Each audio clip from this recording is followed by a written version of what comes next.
We have to have a strategy in the Middle East and other parts of the world so that we are helping shape events as opposed to just living at the mercy of events.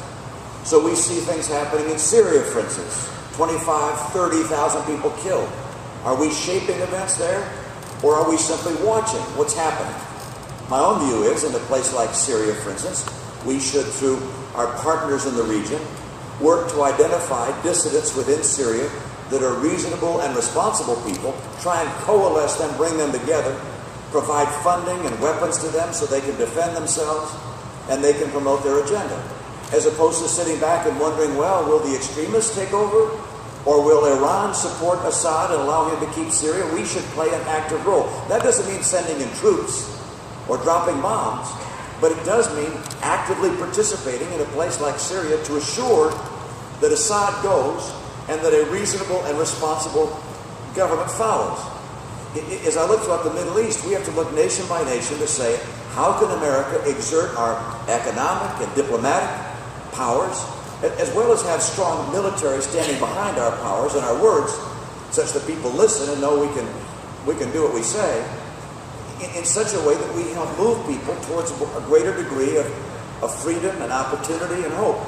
In places like Egypt, for instance, we send billions of dollars there as foreign aid. Well, what's the purpose of that?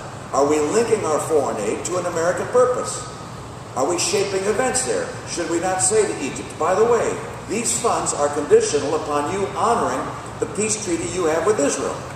Should we not also say, these dollars are conditional upon you as the new government protecting the rights of minorities in your nation, as well as the opposition party?